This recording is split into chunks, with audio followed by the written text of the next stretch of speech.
चलिए मंत्र पाठ। ओम सहनावतु सहनौ भुनक्तु सह वीर्यं करवावहै तेजस्विनावधीतमस्तु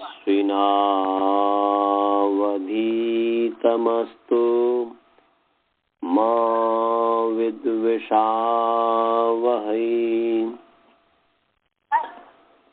येन धौता गिरः पुंसां विमलैः शब्दवारिभिः तमश्चाज्ञानजं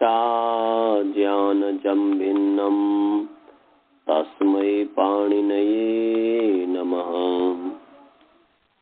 वाक्यकारं वरुरुचिं भाष्यकारं पतंजलिं पाणिनी सूत्रकारं च प्रणतोऽस्मि मुनित्रयम्। ओम शांतिः शांतिः शांतिः। आप सभी को सादर नमस्ते।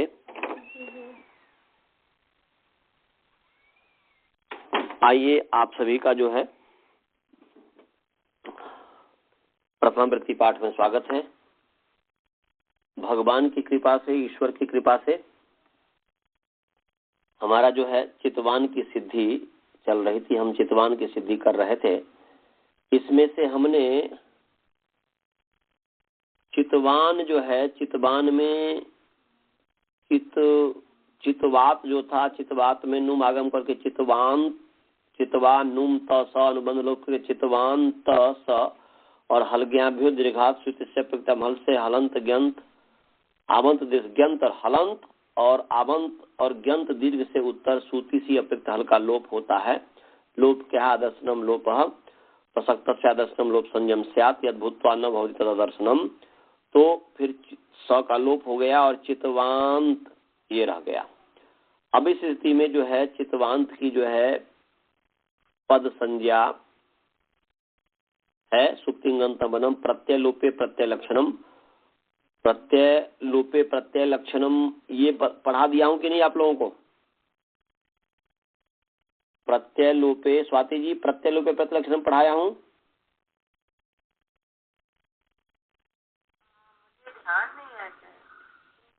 नहीं आचार्य नहीं पढ़ाए हैं।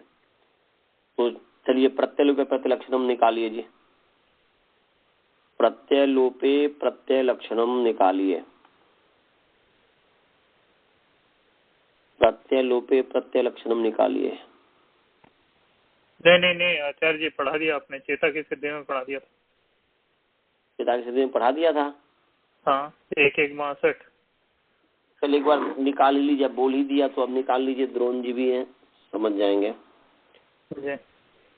1:1:62 है ना? प्रत्यय लोपे प्रत्यय लक्षणम। 1:1:62। तो प्रत्यय लोपे गुरुकुल वाले निकाल लिए। प्रत्यय लोपे प्रत्यय लक्षणम।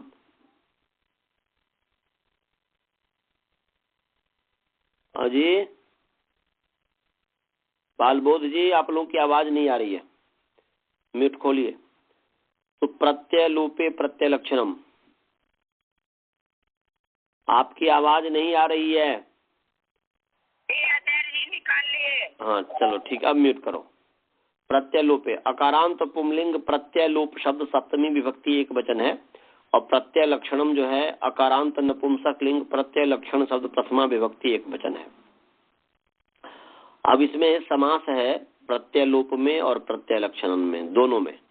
तो प्रत्यय लोप में समास है प्रत्ययस्य लोपः प्रत्यय लोपः तस्मिन् प्रत्यय लोपे। ये कौन सा समास हो गया? षष्ठी तत्पुरुष समास हो गया। और प्रत्यय लक्षण में भी समास है प्रत्ययः लक्षणम यस्य, प्रत्ययः लक्षणम यस्य तत्प्रत्यय लक्षणम।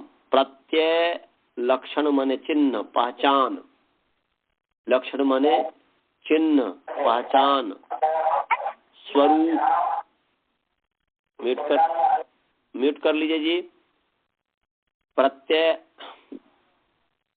प्रत्यय लक्षणम यस्य, माने जिसका पहचान, जिसका स्वरूप, जिसका चिन्ह प्रत्यय है, जिस यस्य माने यस्य कार्यस्य, जिस कार्य का स्वरूप प्रत्यय है, जिस कार्य का लक्षण प्रत्यय है, जिस कार्य का चिन्ह प्रत्यय है। तो लक्षण माने चिन्ह, लक्षण माने पहचान, लक्षण माने स्वरूप, ये सब हो गया, माने स्वरूप कहते हैं। लक्ष्यते ये न इति लक्षणम, जिससे हम किसी चीज को लक्षित करते हैं, दर्शन करते हैं, जानते हैं। लक्ष्य दर्शनांकनयो, लक्ष्य माने लक्षण में जो है लक्ष्य धातु है, और लक्ष्य का अर्थ है दर्शन और अंकन। तो दर्शन म्यूट कीजिए गुरुकुल वाले भाई, जहां मुझे पूछना होगा पूछूंगा। म्यूट कीजिए, म्यूट योर फोन प्लीज। तो प्रत्यय लक्षण, तो लक्षणम का अर्थ मैंने बताया चिन्हम, और लक्षण का अर्थ मैंने कहा स्वरूपम। तो लक्षण में जो धातु है लक्ष्य है, लक्ष्य का अर्थ है दर्शनांकनयो हो, लक्ष्य दर्शनांकन। हाँ बोलो। हाँ बोलो। क्या बोले हैं? समास क्या बोले हैं? फिर से बोलिए तो। प्रत्ययो लक्षण, प्रत्यय लक्षणम यस्य, प्रत्ययो लक्षणम यस्य कार्यस्य, कार्य से कोष्ठक में लिख लीजिएगा, जिसका लक्षण, चिन्ह, स्वरूप प्रत्यय है, उसको कहते हैं प्रत्यय लक्षण। जिस कार्य का स्वरूप प्रत्यय है, जिस कार्य का स्वरूप, जिस कार्य का चिन्ह प्रत्यय है। तो मैं स्वरूप कैसे अर्थ हुआ ये मैं आपको बता रहा हूं। लक्षण, लक्षण का अर्थ है दर्शन और अंकन। अंकन समझते हैं आप लोग?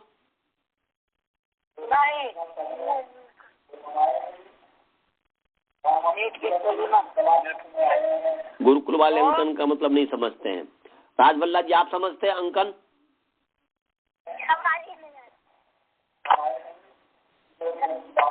नहीं आचार्य भाई इसको आप अंकित कर दो, इसका मतलब क्या हुआ? मैं बोला कि अष्टाध्याय के इस सूत्र को अंकित कर दो। अंकित कर दो माने क्या हुआ? मार्क कर दो। मार्क कर दो, ठीक है। तो मार्क कर दो, चिन्हित कर दो।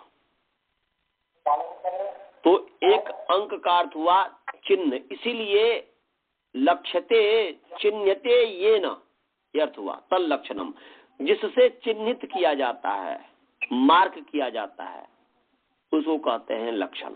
तो एक तो लक्षण का अर्थ हुआ चिन्हम, जिससे तो वहां पर ये हुआ जिसके द्वारा चिन्हित किया जाता है। और दूसरा लक्ष्य का अर्थ दर्शन भी है, लक्ष्य का अर्थ दर्शन भी है। तो क्या होगा? लक्ष्यते दृश्यते ये न, अदृश्यते माने ज्ञायते। दृश्य ज्ञान अर्थ में भी होता है ना, देखने अर्थ में। तो देखना भी ज्ञानी, आंख से भी ज्ञानी किया जाता है, कान से भी देखा जाता है, तो सुन करके ज्ञानी किया जाता है, छू करके भी ज्ञान किया जाता है। तो दृश्यते, क्योंकि प्रत्यक्ष का मतलब होता है कि इंद्रियार्थ सन्निकर्षोत्पन्नम ज्ञानम,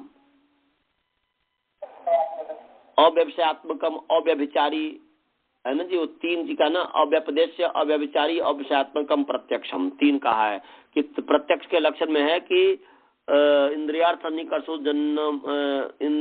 सन्निकर्षोत्पन्नम ज्ञानम अव्यभिचारी मव्यपदेश्य मव्यवसायत्मकम प्रत्यक्षम। माने जो अव्यभिचारी हो, अव्यपदेश्य हो और फिर निश्चयात्मक हो, तो उसको कहते हैं प्रत्यक्ष। तो प्रत्यक्ष जो होता है आंख से जैसे हम देखते हैं वो प्रत्यक्ष है, ऐसे कान से देखते हुए भी प्रत्यक्ष है, नाक से सूंघते हैं उससे वो भी प्रत्यक्ष है, छू करके महसूस करते हैं वो भी प्रत्यक्ष, सब प्रत्यक्ष। इसलिए देखना दृश्य धातु सामान्य रूप से जो है ज्ञान अर्थ में हो गया, ज्ञान अर्थ में हो गया। तो इसलिए लक्षण का अर्थ हुआ लक्ष्यते, दृश्यते बराबर ज्ञायते ये नति तल्लक्षणम, जिससे जाना जाता है, जिससे जानता है। अभी सामने में जैसे स्वाति जी हैं, तो स्वाति जी का फोटो मैं देख रहा हूं, तो अब हम किससे स्वाति जी को जान रहे हैं? राज भल्ला जी का फोटो है, तो किससे हम राज भल्ला जी को जान रहे हैं? तो जिससे जाना जाता है उसका नाम लक्षण है। तो हम किसी को स्वरूप से ही तो जानते हैं ना, कि नहीं जानते हैं जी? बोलिए। जानते हैं। तो इसलिए लक्षणम का अर्थ हो गया स्वरूपम। लक्षणम का क्या अर्थ हो गया जी? स्वरूपम। और दूसरा लक्षणम का अर्थ क्या हो गया? जिससे हम चिन्हित करते हैं। तो किससे हम चिन्हित करते हैं? वह चिन्ह से चिन्हित करते हैं, चिन्ह लगा करके। इसलिए लक्षणम का अर्थ हो गया चिन्हम, करण अर्थ में। तो लक्षणम का अर्थ चिन्हम भी है, लक्षणम का अर्थ स्वरूपम है। सभी समझ गए जी? स्वाति जी समझ गई लक्षणम का अर्थ चिन्हम और स्वरूपम कैसे हुआ?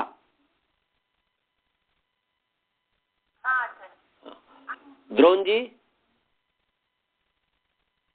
आप समझ गए?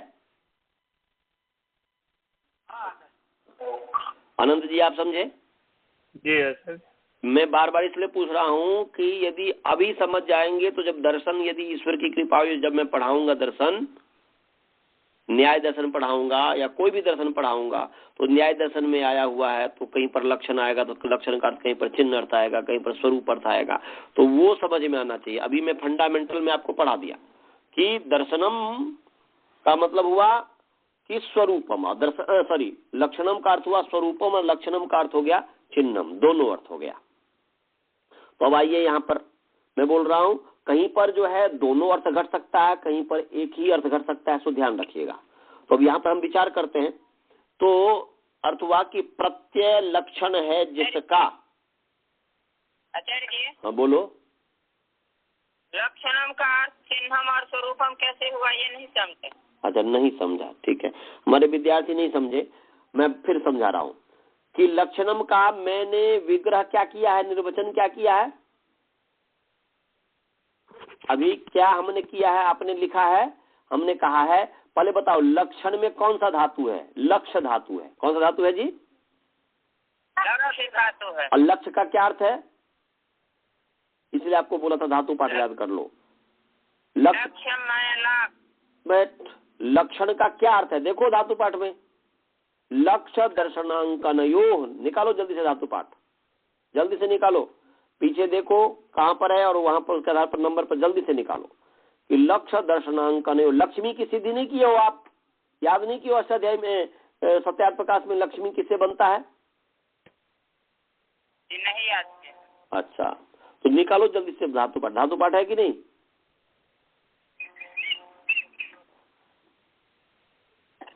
धातु पाठ निकालो। आप लोग भी निकाल लीजिए जी, यदि आपके पास, यदि आपके पास धातु पाठ है, यू है धातु पाठ, तो प्लीज निकालिए। लक्ष्य धातु है, लक्ष्य लक्ष्य लक्ष्य है, और दर्शन और अंकन अर्थ में है। लक्ष्य दर्शनांकन योः, मिल गया? लक्ष्य दर्शनांकन योः, ये है धातु पाठ में दर्शन और अंकन, ये अर्थ में लक्षण, लक्ष्य धातु का प्रयोग होता है। नहीं मिला? आपको मिल गया जी आनंद जी? मिल गया सर। हाँ वही अर्थ है ना जो मैं बोल रहा हूँ। वहाँ पर क्या अर्थ है बोलिए तो आनंद जी? जी क्या है धातु पाठ? क्या है लक्ष्य बोलिए? चरादि दर्शनांकन योग है ना, वही है ना? जी जी। लक्ष्य दर्शनांकन योग मिला आपको जी?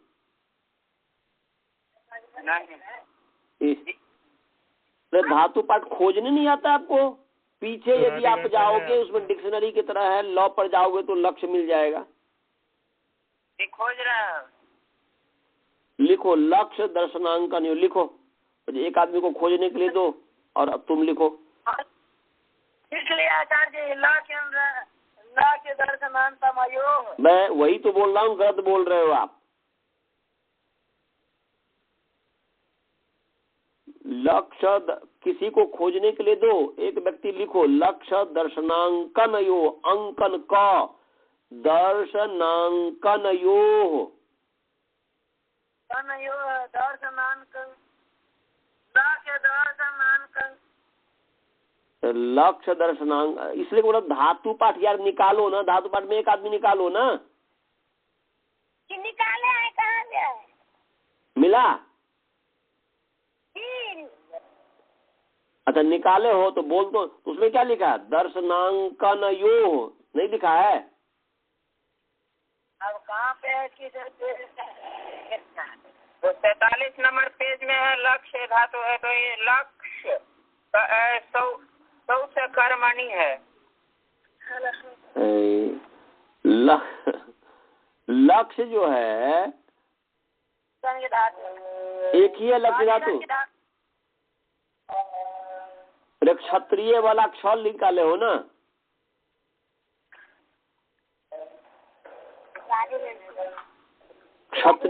क्षत्रिय वाला क्ष नहीं निकाले हो? तो एक ही लक्ष्य धातु है। कितना पेज नंबर में कितना देख तो पढ़ना देखे, हमें निकालने दो, हमें भी धातु पाठ लाने दो।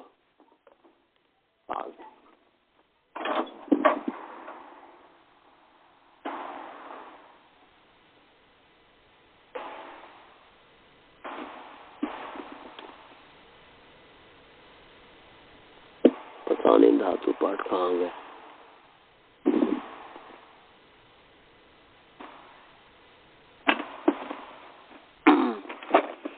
नहीं है यार, नहीं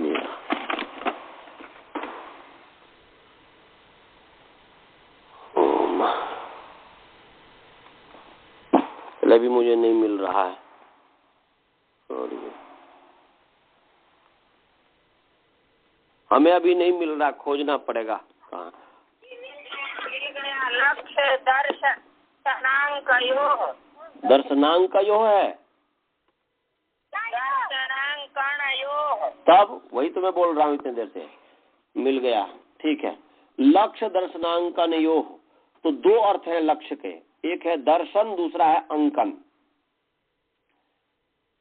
क्या अर्थ है? अंकन। तो यहाँ पर लक्ष्य धातु से जब ल्यूट प्रत्यय किया जाता है, ल्यूट का जब यू होता है, यू को अन हो जाता है, यू वर्णाको से, तो लक्षणम बन जाता है।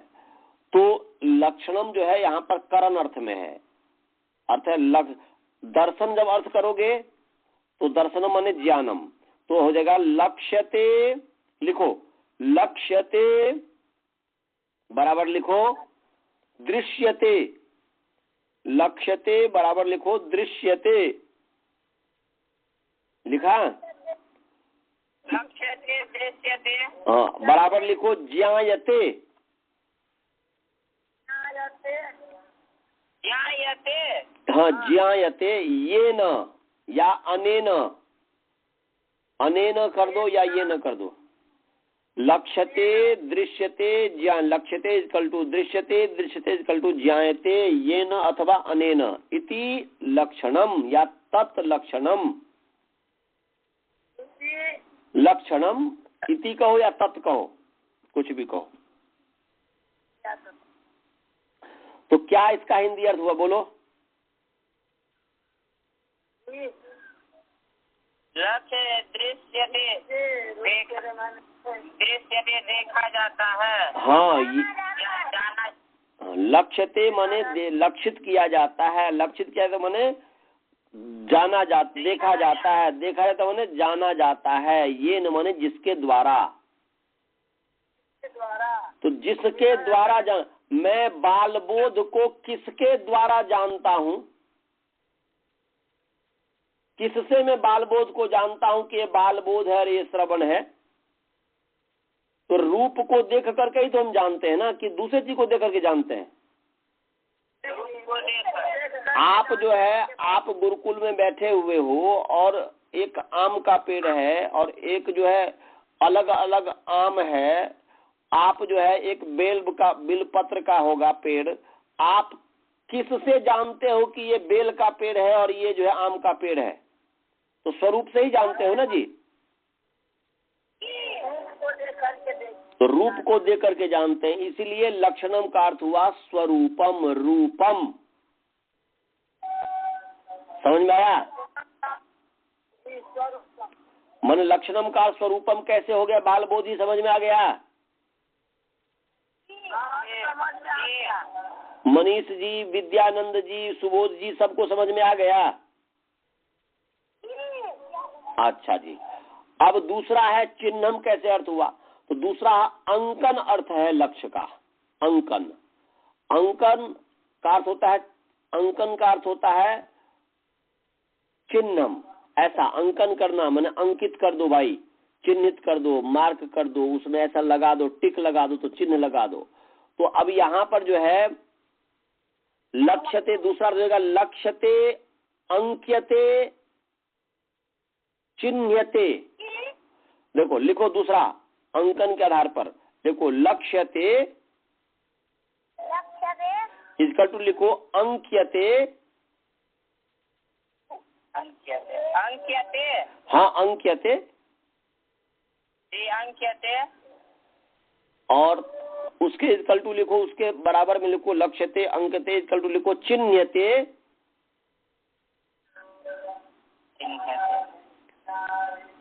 चिन्ह्यते येन, हाँ चिन्ह्यते येन अथवा अनेन इति लक्षणम या तत् लक्षणम, तत् लक्षणम।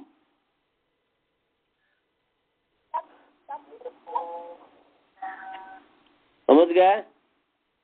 तो अर्थ क्या हुआ? जिससे चिन्हित किया जाता है, जिससे चिन्हित किया जाता है। भाई किसी चीज को आप जो है अष्टाध्यायी में आप जो है वृद्धि राहदैच में जो है वृद्धि की अनुवृत्ति आगे जा रही है, आप उसको चिन्ह दे करके ही तो चिन्हित करते हो ना। वहां पर आप कोई लाल से रंग दिया, लाल से नीचे खींच दिया, मार्क कर दिया, तो वो जो है उसी से आप उसको चिन्हित कर रहे हो ना जी, लक्षित कर रहे हो ना कि भाई इस वृद्धि राधेच में से वृद्धि की अनुवृत्ति जो है माने इको गुण वृद्धि में जाएगी। नहीं समझे? तो जिससे चिन्हित किया जाता है, जिससे लक्षित किया जाता है, जिससे चिन्हित किया जाता है, जिससे अंकित किया जाता है, उसको कहते हैं लक्षण। तो यहाँ पर लक्षणम का अर्थ होगा चिन्हम। जिस चिन्ह से किसी भी चीज को चिन्हित करते हैं उस चिन्ह का नाम है लक्षण। तो लक्षणम का दो अर्थ हो गया, एक रूपम अर्थात स्वरूपम और दूसरा अर्थ हो गया चिन्हम। समझ गए? पहचान, पहचान जिसको कहेंगे। तो प्रत्यय लोपे प्रत्यय लक्षणम। अब आगे चलें, अब नहीं भूलना। तो प्रत्यय लोपे प्रत्यय लक्षणम, तो प्रत्यय लक्षणों की प्रत्यय लक्षणम यस्य, तो प्रत्यय लक्षण है जिसका, जिस कार्य का, तत्प्रत्यय लक्षणम बहुव्रीहि समास हुआ। तो यहाँ पर कह रहे हैं कि प्रत्यय लोपे, प्रत्यय लोपे में सप्ती सप्तमी है, यस्य च भावेन भाव लक्षणम, यस्य च भावेन भाव लक्षणम, कि इस सूत्र से यहाँ पर सप्तमी हुई है। जब एक क्रिया से दूसरे क्रिया लक्षित हो रही हो, जब एक क्रिया से दूसरी क्रिया लक्षित हो रही हो तो प्रथम क्रिया में सप्तमी होती है। यस्य च भावेन भाव लक्षणम, जिसके भाव से, जिसके क्रिया से भाव लक्षित होता हो, दूसरी क्रिया लक्षित होता हो, उसमें प्रथम जो क्रिया है उसमें सप्तमी होती है और उसका जो उसके साथ जिसका संबंध है, जैसे राम के बन जाने पर सीता बन गई, तो यहाँ पर जो है राम का बन जाना जो क्रिया है, इससे दूसरी क्रिया सीता का बन जाना लक्षित हो रहा है। तो यहाँ पर दो क्रिया हुई, एक सीता का बन जाना, एक हुआ राम का बन जाना। तो प्रथम क्रिया है राम का बन जाना और उससे दूसरी क्रिया लक्षित हो, इसलिए वने पले, उस क्रिया में गते, रामे वनम गते है। तो गते जो है क्रिया है और वह राम का विशेषण है, इसीलिए वहां पर हो गया कि रामे गते। कहा? वनम, कर्म, इसलिए कर्म द्वितीय व्यक्ति, तो रामे वनम गते और गता सीतापि गता, तो ये हो गया। तो ऐसे ही प्रत्यय लोपे, प्रत्यय के लोप होने पर प्रत्यय लक्षणम कार्यम भवति, प्रत्यय लक्षणम कार्यम भवति, माने यहां पर हुआ सती सप्तमी को कहते, इसको हम कहना चाहें, व्यक्त करना चाहे अपने भाव को, तो सती सप्तमी तो हो जाएगा प्रत्यय लोपे सती। सती एक क्रिया हो गया, पहली क्रिया हो गया सती, पहली क्रिया है सत, तो प्रत्यय या लोप क्रिया है, तो प्रत्यय लोपे सती, आगे प्रत्यय लक्षणम कार्यम भवति, प्रत्यय लोपे सती प्रत्यय लक्षणम कार्यम भवति।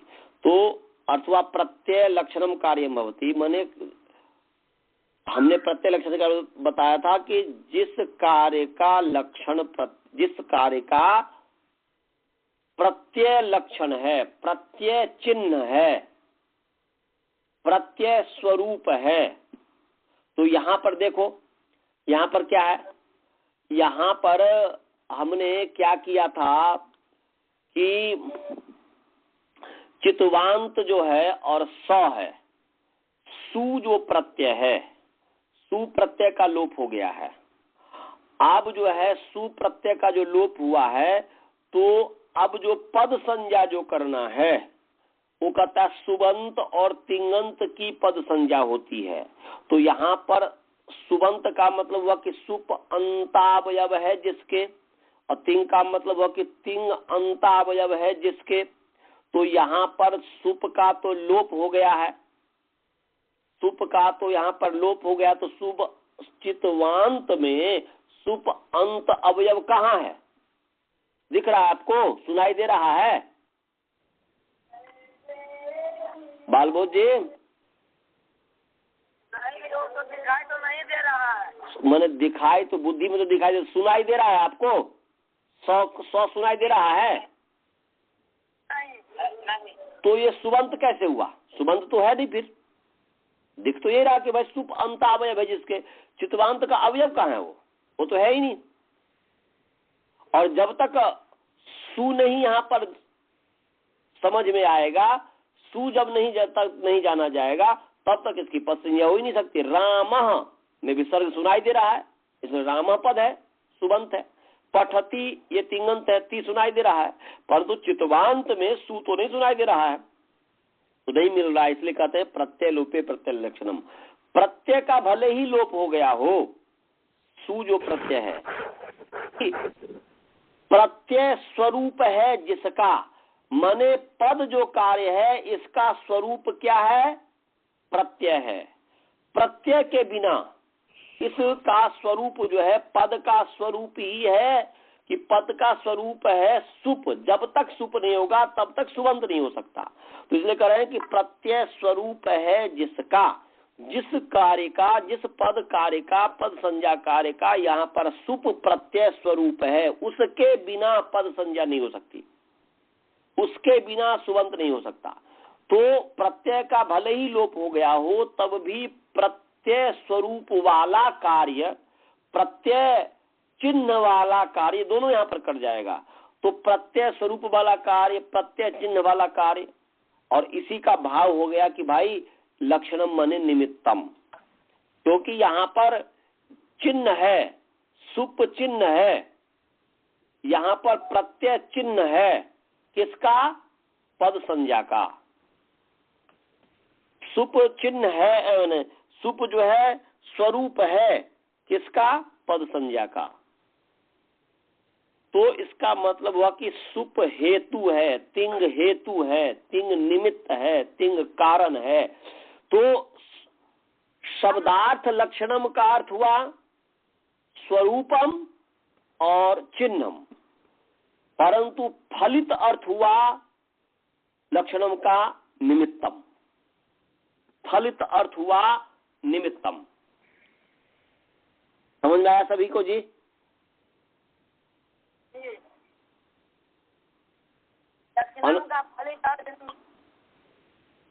फलित अर्थ जो हुआ लक्षणम का वह हुआ निमित्तम। स्काइप में सभी को समझ में आ गया? वासुदेवन जी समझ में आया? द्रोण जी समझ गए, राजभल्ला जी, स्वाति सब समझ गए, सबको समझ में आ गया कि शब्दार्थ कैसे हुआ, लिटरल मीनिंग लक्षणम का क्या है और फलित अर्थ क्या है? जी अनंत जी आप समझे? जी हाँ, तो ये ध्यान रखें, लक्षणम माने स्वरूपम, लक्षणम माने चिन्हम। लक्षणम का मतलब फलितार्थ हुआ, क्योंकि वह चिन्ह जो है वह निमित्त हो गया उसका, इसलिए लक्षणम माने निमित्तम। तो अर्थ हो गया कि प्रत्यय लोपे सति प्रत्यय लक्षणम, अर्थात प्रत्यय निमित्तम, प्रत्यय स्वरूपम, प्रत्यय चिन्हम, प्रत्यय हेतुकम, कुछ भी कहिए, कार्यम भवति। प्रत्यय को निमित्त मान करके कार्य हो जाएगा, प्रत्यय को स्वरूप मान करके, वहां पर प्रत्यय है उसको चिन्ह मान करके, उसको निमित्त मान करके कार्य हो जाएगा। तो यहाँ पर ये सुप वहां पर मान लिया जाएगा बुद्धि में, क्योंकि सुप का तो लोप हुआ है, लोप होने पर भी वहां पर मान लिया जाएगा, पद संज्ञा के लिए मानो उपस्थित हो गया, पद संज्ञा के लिए वह उपस्थित हो गया। वैसे ही उपस्थित हो गया जैसे कि एक ऋषि जो होता है, ऋषि जब मोक्ष को प्राप्त कर लेता है, तो मोक्ष को जो प्राप्त किया, तो मोक्ष को प्राप्त करने पर उसके अंदर कितने प्रकार की शक्तियां आ जाती है? राजभल्ला जी आप बता सकते हैं? मोक्ष में विचरण करने वाले जो ऋषि हैं, हाँ हाँ बोलिए, हाँ बोलिए, ओम नमस्ते जी। यदि उपासना शुरू कर की कहिए जो उम्र के काज शुरू हो जाते करे 4 मिनट में, हाँ प्रयास करो जो खत्म कर दिया। हाँ ठीक है ठीक है ठीक है, मैं अभी खत्म करता हूँ, अभी थोड़ी देर में खत्म करता हूँ। बस मैं बता रहा था कि ऋषि जो है, ऋषि जो मोक्ष को प्राप्त कर लेता है, वह जब मोक्ष में परमात्मा के गोद में विचरण कर रहा होता है, आनंद ले रहा होता है, तो उस समय उसके अंदर 24 प्रकार की शक्तियां आ रहती है। वो यदि लक्ष्य देखना चाहेगा, भी कृष्ण मोक्ष में है, वो यदि हम उनको नहीं देख पाएंगे, परंतु वो देखना चाहे कि भाई मुझे वेद श्रमी को देखना है, वेद श्रमी जो है हमारा गुणगान कर रहा है, तो कृष्ण जो है देख सकते हैं। दयानंद जी मोक्ष में है, दयानंद जी चाहेंगे कि भाई हमारे संबंध में क्या ये बोल रहा है, वो सुनना चाहे तो वो सुन सकते हैं। तो 24 प्रकार की शक्तियां मोक्ष में आती है।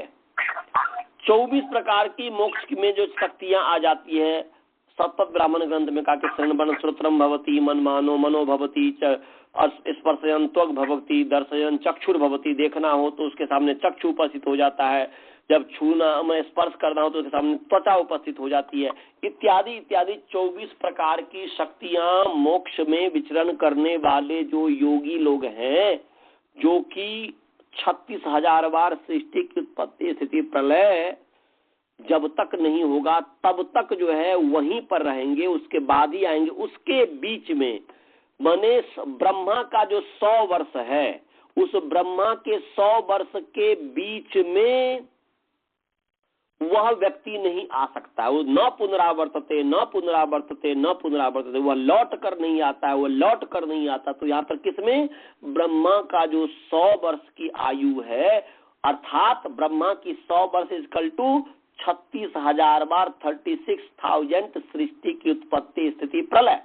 उत्पत्ति होना प्रलय होना माने उत्पन्न होना प्रलय होना, उत्पन्न होना प्रलय होना, 36,000 बार होगा। अर्थात ब्रह्मा के 100 वर्ष तक जो है वह उसके बीच में न पुनरावर्तते न पुनरावर्तते, वह लौट कर नहीं आता। उसके बाद जो है फिर लौट करके आता है सामान्य मनुष्य के रूप में। हाँ जी, अगर वो उसकी इच्छा हो वापस आने की तब भी नहीं आ सकता? नहीं आ सकता, नहीं आ सकता, क्योंकि उपनिषद इत्यादि का है कि न पुनरावर्तन, जो वहां पर जाता तो पुनः वापस लौट के नहीं आता। तो उसका मतलब ये नहीं हो कि कभी भी लौट करके नहीं आता। वो जो एक सीमा है, उस सीमा में वह कभी लौट करके नहीं आता। इसका मतलब ये हुआ, लोग इसकी ठीक मीमांसा दर्शन न पढ़ने के कारण ऐसे लोगों के अंदर भ्रांतियां पड़ गई कि किस वाक्य का क्या अर्थ है, ये मीमांसा दर्शन पर बताता है। तो जब तक हम मीमांसा दर्शन नहीं जानेंगे तब तक किस वाक्य का क्या अर्थ है वो ठीक से नहीं समझ में आएगा। और मीमांसा दर्शन हमने पढ़ा है, और फिर आप यदि कि ईश्वर की कभी कृपा हुई तो मीमांसा दर्शन यदि होगा तो पढ़ाएंगे। पहले मीमांसा दर्शन ही, मैंने व्याकरण पढ़ाने के बाद दर्शन में शुरू करेंगे तो पद वाक्य प्रमाणज्ञ, तो पद के बाद वाक्य, माने पद होना चाहिए, पद वाक्य और प्रमाण। तो पद होना चाहिए, फिर वाक्य होना चाहिए, पद के अंतर्गत आ गया निरुक्त इत्यादि सब आ जाएगा, और उसके पश्चात जो है वाक्य में मीमांसा आ गया और प्रमाण में न्याय आ गया। कम से कम इतना तो व्यक्ति को पढ़ना ही चाहिए, और कुछ पढ़े या न पढ़े, 3 चीज पढ़ना चाहिए। वो गीता में लिखा है कि जब जब धर्म की हानि होगी मैं वहाँ वापस आ जाऊंगा। ऐसा नहीं है, उसका मतलब ये अर्थ नहीं है। अब मेरे पास समय नहीं है कि अभी मैं उसकी व्याख्यान करूं। यदि आपको देखना हो तो मैंने YouTube पर जो हमारा डला होगा, मैंने इस पर बहुत अच्छी तरीके से व्याख्या की हुई है, गीता की व्याख्या, तो आप उस पर सुन सकते हैं YouTube पर। और नहीं तो जो है कि फिर मैं दूसरे दिन कभी ध्यान दिलाइएगा तो मैं बताऊंगा। अब जो है मैं पाठ यहीं बंद करता हूं, क्योंकि हमारे गुरुकुल में जो है कार्यक्रम शुरू हो गया अभी उपासना का, ध्यान का, तो फिर मैं कल आगे पढ़ाऊंगा। मंत्र पाठ करता हूं। ओम पूर्णमदः पूर्णमिदं पूर्णात् पूर्णमुदच्यते पूर्णस्य पूर्णमादाय पूर्णमेवावशिष्यते। ओम शांति शांति शांति। चलिए जी, नमस्ते आचार्य। नमस्ते जी, सभी को सादर नमस्ते। नमस्ते।